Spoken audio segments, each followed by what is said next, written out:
Welcome to the Freelance Journalism Podcast.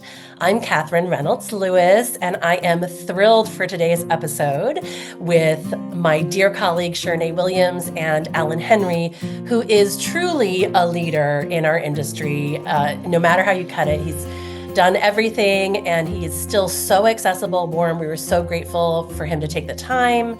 And I was impressed, Shernay, that he said he responds to every single pitch email because that is challenging for me as an editor.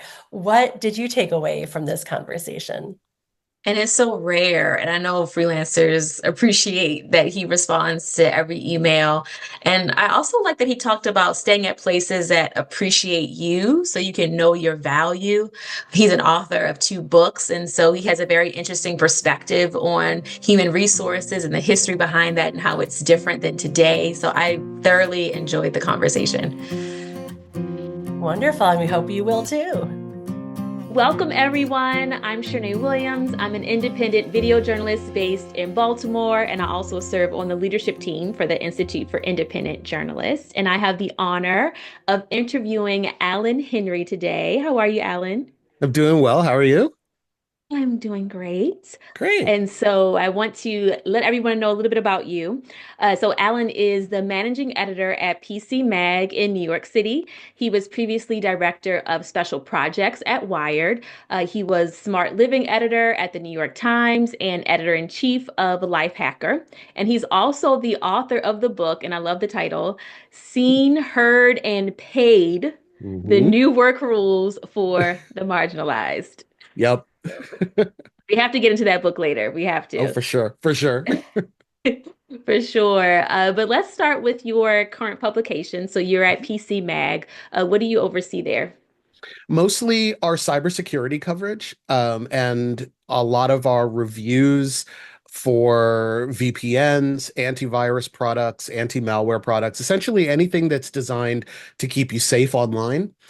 My team handles that. So, I mean, we go from really obscure tools to protect you from ransomware attacks all the way up to password managers. It'll make sure that you never forget a password again. And like, if your password gets hacked somewhere, it's really easy to change it without having to change everything else.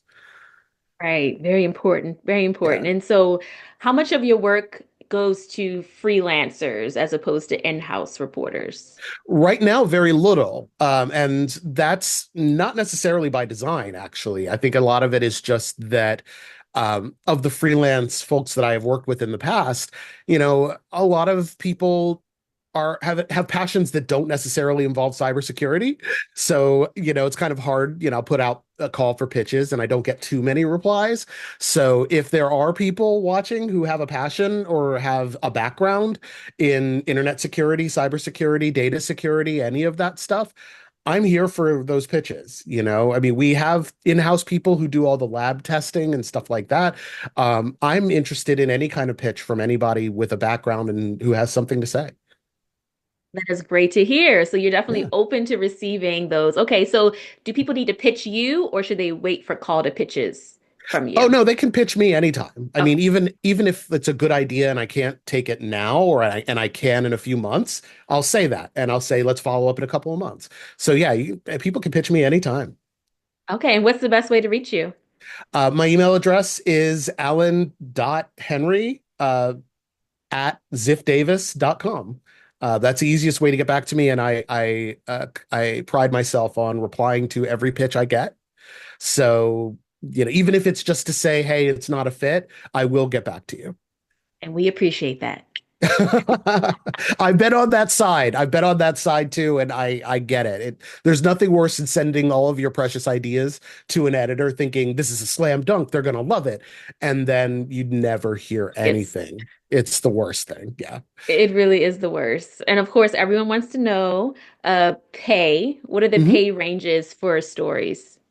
It depends on the level of reporting. I generally start people around $500 for roughly 1,000, 1,500 words. I know that that comes out to like 50 cents a word, which sucks, but it's not the same budget I had when I was at the New York Times. The Times, even if I remember correctly now, is still generally $1 per word.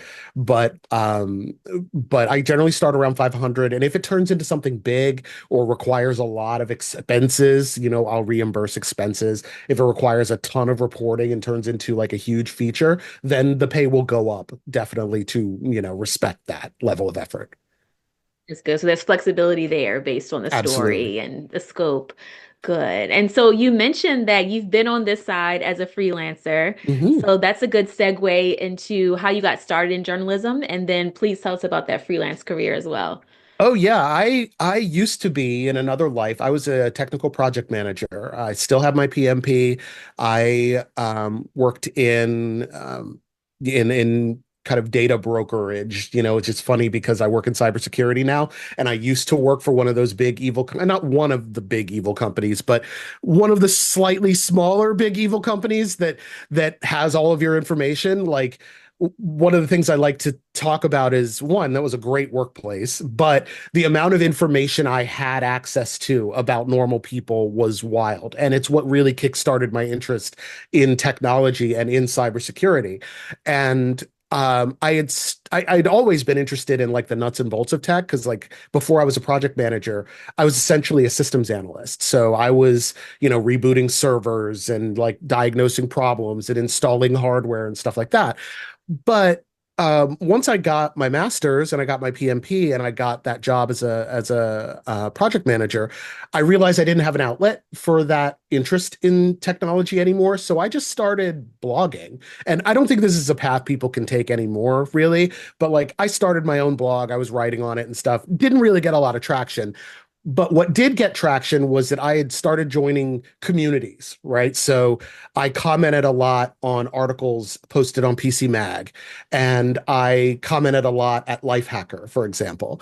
And an editor here at PCMag, who is no longer here, she retired, but she saw my comments and she said, "You seem to know how to write competently about these kinds of things. Would you like to freelance for us?" And that was such a lucky break for me because at the time it was like $50 a post and, just maybe two or three here a day or something, take the weekends off. It wasn't a lot of money, but it got me in. And I started getting assignments from her. And then I started getting assignments from people she knew. And then I suddenly was sitting here saying, I could probably go full-time freelance. I don't need this project management job anymore. So that's exactly what I did. 1 week after moving into a brand new apartment in Washington, D.C., before I moved to New York, I quit my job and said, I'm going to go full-time freelance. And that worked for about a week before I got a full-time job offer from Lifehacker. And that is how I started the whole full-time journalism career. I mean, I still went to CES it's funny because I started my freelancing career at PCMag and now I'm back here at PCMag after all these years. But Circle. exactly. But that's kind of how I got started. I mean, and I still freelance from time to time, just more things like speaking and other articles related to the book and things like that. But I've definitely been on both sides where I've had to pitch people ideas and have them come back and say, yes, this works, no, that doesn't work, or never reply to me at all. And then them say, yeah, this is a great idea. Can you have it to me by the end of the day? And then you have to throw up your hands and stop everything. So it's been a long road. I was at Lifehacker for about 5 years before I became editor in chief. And I was there when Lifehacker, previously part of Gawker Media, now part of Ziff Davis. So it's also in the same sphere that I'm back in, but not directly.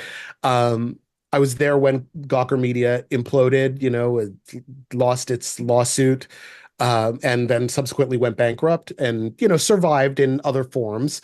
But I left Lifehacker to join the New York Times because I got poached by an editor there, and because they were looking to improve their service journalism, and that's what Smarter Living was at the Times, was essentially a clearinghouse for all of their service content, their lifestyle content. I was there for another 5 years, and then I went to Wired because they also wanted to do the same thing. And I was there for another 5 years before I took this gig and came back to PCMag. Five is the magic number for you. It is. It is. Although this time around, I'm hoping maybe a little longer. Right. Yeah. Well, I love how you had that support from that editor in the beginning, and she said, Yeah. "Okay, well, would you freelance?" And I think that's so rare, but it's also a testament to, building those relationships and how important Yeah. it is to do that, because she also lets you, or refers you to other people as well. Yeah. So, yeah, any tips there on making sure that people can continue to build those relationships with editors? Yeah. Yeah, absolutely. I think a lot of it has to do with asking them what else they need, asking editors what else they need, what other areas at your publication take pitches or need support, And sometimes people will give you real answers and say, oh, yeah, this editor could use help and that editor could use help. And then other times they'll just say, no, there's nothing going on, often because they don't know. But I think that really what it is, it's all about building those relationships and keeping them up, even when you don't need anything. When I was writing at Lifehacker, I stumbled on an article and I didn't republish it, but I wrote about how you should always have a list of about 10 people that you can reach out to at any time that are your kind of core folks that are your work friends, right? And I don't mean work friends like you probably have at any gig, like the person who asks you if you want a cup of coffee when they get up to go get one or something. Those are important too. But I mean, like, if you were laid off today, or you needed a full-time job today, who are the 10 people you would reach out to and say, hey, keep me in mind for any positions you might have? Those are the folks you need to keep up with and treat like real friends and say, hey, next time you're in town, let's get a coffee. I don't need anything, but I'd love to catch up, right? Or, keep me in mind for gigs, but if you don't need anything right now, that's fine. How are you doing? How's the family? Stuff like that. Those are the people who are going to think of you when they need someone who can write good copy and is good to work with. And I can't tell you enough how being good to work with can outweigh good copy, good ideas, especially if you're just a stressed editor who needs to fill a role or needs to produce something. And you don't want to weave through hundreds of emails if you put out a call for pitches. Excellent advice, because it's so easy, I think, as a freelancer to feel siloed and you're just kind of in the zone, you and your computer. But it's so important to build those friendships, Yeah. and like you said, having the people that you can really lean on, that's crucial. Yeah. So another thing I wanted to ask you about is, because you have a background in tech, Yeah. and I'm sure to write for PCMag, you need to have that background. But what if someone's listening and they're saying, okay, I don't have the education. What's the best way for me to kind of get in the door so I can start to write for you? Read PCMag.com. I mean, and I don't mean like, religiously or anything, but just look around and see the kinds of stories that we cover, right? There's the news stuff that's like, oh, this happened this morning. Don't worry about that, right? We have a news team that handles those kinds of things. Look at the reviews, for example. Sometimes some teams have in-house folks who handle reviews. Like my team, I have in-house folks that handle the reviews, the VPN reviews, the antivirus reviews, stuff like that. But like the software team that handles productivity apps and corporate applications like Word and like Microsoft Office, Google Docs, stuff like that, they're almost all freelance. People who handle like tax prep apps of tax prep software, all freelance, right? So just read the reviews that we publish and reach out to an editor or myself and say, hey, I have background in this, or I may not have a deep tech background, but I am an expert in tax preparation software, for example, or I am a business owner who's used all of these accounting apps that you've reviewed. I have thoughts about which one's better, or I have thoughts about how to make the most of the ones that you picked as the best. Those are the kinds of pitches that will really get you in the door. Things that are beneficial to the reader, but also help elevate the coverage we already have. So getting familiar with what we do is your best bet. And I would say that for any publication I've ever worked for. One of the things I used to say about working at the New York Times was I worked with a lot of first-time writers at the Times who used to say, oh, it's the New York Times. I don't know if my copy's good enough. I don't know if I'm a good enough journalist. I promise you, you're good enough. There are people at the New York Times who have been there for decades who are far worse than you. And I don't need to know who you are to say that. You know what I mean? So I have worked with copy from staff writers at the Times that was not great. And I had to punch it up. And sometimes I wished I could have commissioned a freelancer to write the same thing. So, don't be afraid to pitch people. So encouraging to hear, because I know Yeah. people will be intimidated by the big names, and that's beautiful. Yeah. Let's get into this book. Yeah. Seen, heard, There and it is. paid. The new Yep. work rules for the marginalized. Mhm. Yeah. Yeah. What made you want to write it? Well, it started with my own experience at the New York Times as a marginalized person. I'm a Black man in America, and that comes with a lot of baggage. And, the only people who have it, quote unquote, worse than me are Black women in America who have their own baggage that they have to deal with. Like, at least I have the benefit of male privilege. You know what I mean? So but that's the beauty of it. Like, I wrote an article for the New York Times before I left called What to Do about Discrimination at Work. And I wrote a lot. I mean, I wrote it before anybody could tell me not to. I got a copy edited by a friend at the Times. And don't get me wrong, it's a good article. And it's still up. And I encourage people to read it, especially if you run into any situation where you feel like you've been marginalized at work. Not full on, you can't have this job because you are X. Like that kind of discrimination is very obvious and very blatant. But the things that I went through were a little bit more subtle than that, right? I was marginalized. I was excluded from meetings. I was taken off of projects that I should have been on, or when I volunteered to work on something, someone would tell me, "Oh no, don't worry about that. I have that." Right?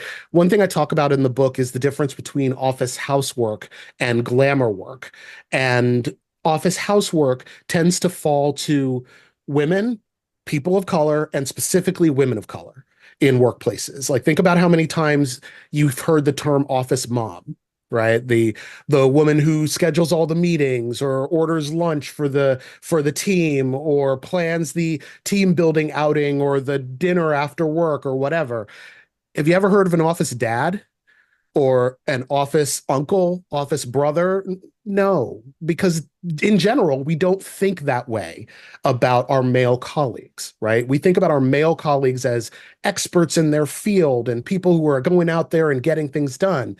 And we look at the women in our lives or the women in our offices, and we tend to put them in supportive roles and supplementary roles. That's the office housework, the stuff that needs to happen for the team to keep working, but it's not the stuff that's going to get your name on stage at the annual, excellence awards, right? It's not going to get you presenting in front of the board or anything like that. That kind of marginalization is endemic everywhere. And a lot of it has to do with how we perceive ourselves and the people in our society and what they do and what their roles are. One example I use in the book is like visualize a CEO, right? The person you probably visualized probably looks a lot like the white male CEOs that we know in media, Elon Musk, Jeff Bezos, all of these people. You don't immediately you don't think of a Black woman immediately as a CEO, right? That's a problem.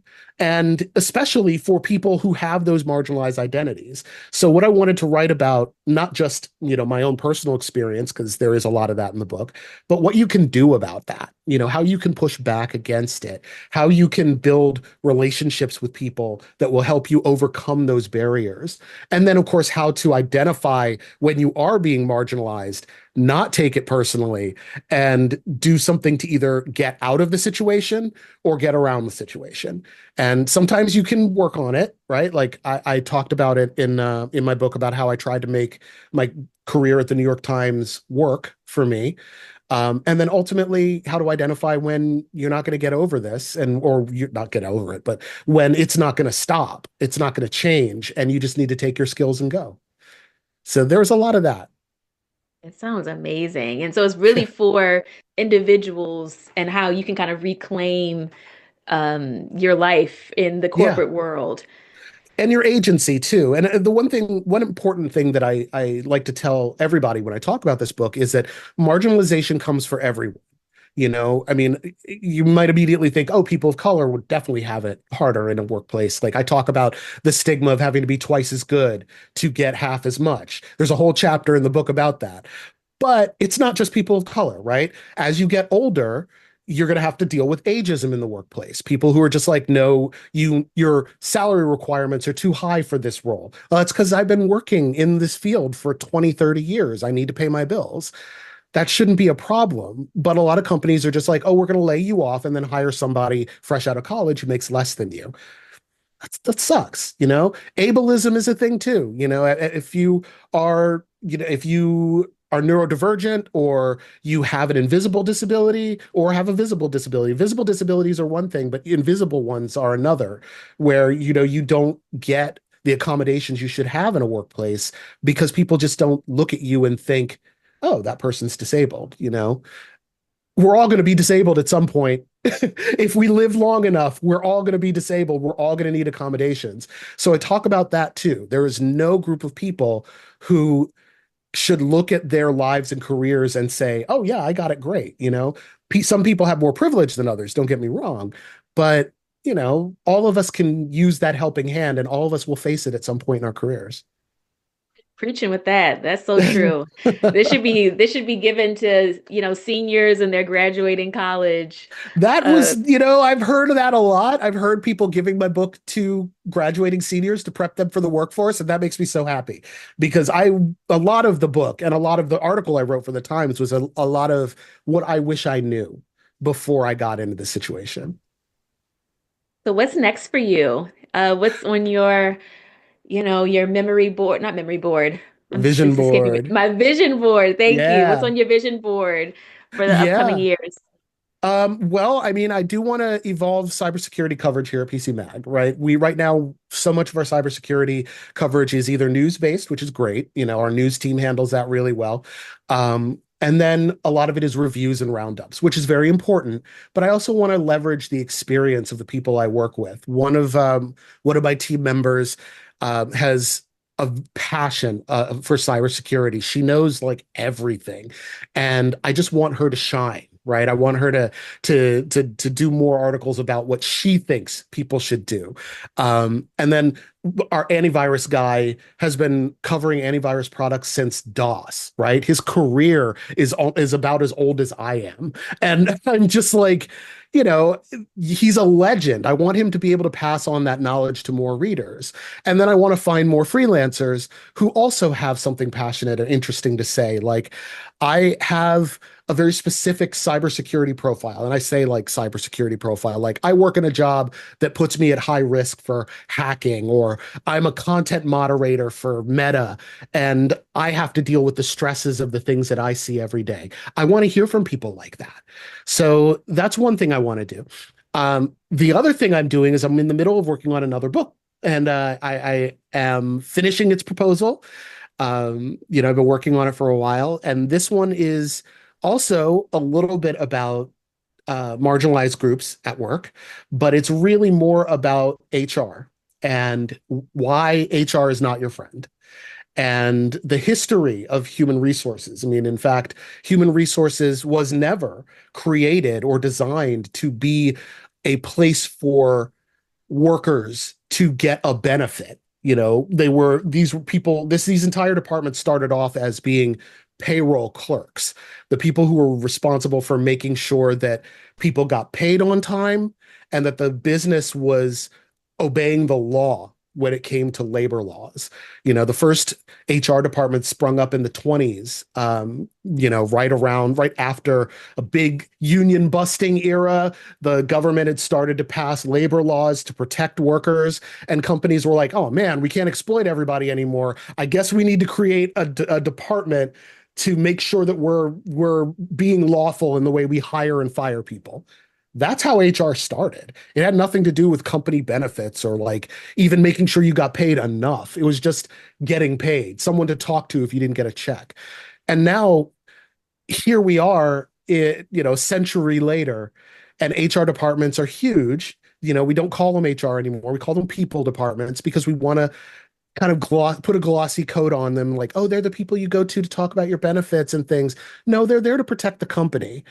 And that's their primary job.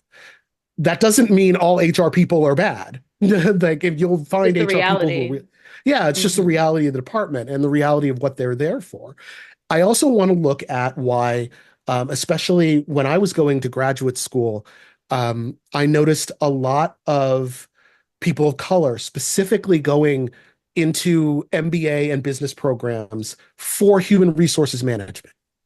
And that was timed around the same time there was kind of a social movement for specifically Black Americans to become entrepreneurs, to free ourselves from the lack of generational wealth that our white peers had in the United States. So we went to business school to become entrepreneurs and get our MBAs. And so that was great. And then 15 years later, MBA is almost a slur. Right? Like I have an MBA, but when a company shuts down or a well-loved company turns out to get hacked, we blame the MBAs in the offices, right? Well, a lot of those folks are, marginalized people who just wanted to advance their careers, and they had nothing to do with the business decisions that executives are making. So when did that tide turn? That's something else I want to explore. But also I want to tell people, like, how can you productively engage with HR? How can you productively, push back when you feel like you're being unfairly treated? Because sometimes HR departments are an arm of poor management, and I want to give people the tools to protect themselves from that. I'm intrigued. So you're in the process of writing this now? Yes. I just heard from my book agent yesterday with a few more tweaks to the proposal. I'm going to do that hopefully this week. All right. Maybe crossed. Fingers crossed. Maybe by the time folks hear this, then, a book deal will be in the works because we already have an editor and a publisher in mind. So that's amazing. So how do you manage everything? Time management is also because, you have your full-time job and you're supporting people and empowering people as an editor, and then you're also writing. How do you find that balance? It's hard. I mean, I'm not going to lie to people and be like, oh yeah, I just make it work. It's really, really hard. Do not read these articles about like how X productive person gets up at 5 a.m. and they make themselves a green smoothie and then they're juiced for the rest of the day. That's not how it works. It's not how it works for me. I am a sleepy boy. I have a chapter in my book called The Art of Being Lazy. Which is all about the fact that I'm lazy. If I don't want to get out of bed. I want to take naps, and I do take naps, but to do that, I need to focus my energy, work my most productive hours. Like I tend to be an afternoon or night person, right? I'm not a big morning person. So I set aside my hours from 1 to 4, something like that, for really deep work, like stuff I know I can head down, focus on. I schedule meetings in the morning because I'm caffeinating. I can talk to people, but don't expect me to produce anything other than ideas, And when I wrote my last book, I would stop working around 6 or 7 o'clock. I would write for 2 to 3 hours every weeknight because I gave myself weekends off unless I was inspired, and then I'd work. I'd call my father. He lives alone, so I was like, want to stay in touch with him. Talk to him for a while. Then, and this is where what I don't recommend. Then it was around like 9:30. I'd eat dinner. Don't do that. Do that before. And then, I'd go back to writing, or I'd try to relax before I went to bed to get up in the morning and do it all over again. So it was hard. It was a lot of time focused on work and not on leisure things, right? I didn't work out as much as I wanted to. I had to make that trade-off. I didn't cook like I normally do. I had to make that trade-off. It's going to come with sacrifices. But the key is to remember that it's a temporary thing and you're going to get back to your life. Unless you want to be a serial author, in which case, hey, figure out a routine that works for you and just do it forever. Trial and error. Yeah. Exactly. But that's the important thing, is finding a routine that works for you specifically and not something someone else says, oh, this is what worked for me. Take hints, but experiment and do what works for you. Right. Well, this has been an amazing conversation.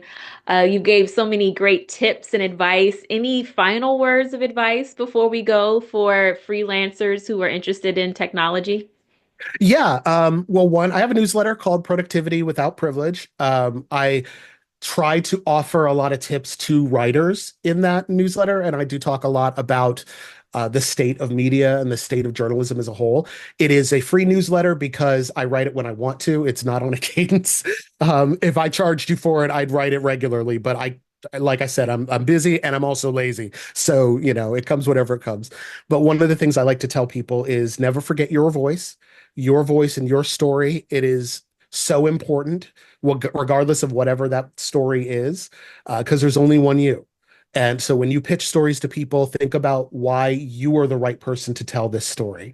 And don't overlook smaller publications, independent publications. Everybody wants that New York Times byline. Everybody wants that Atlantic byline.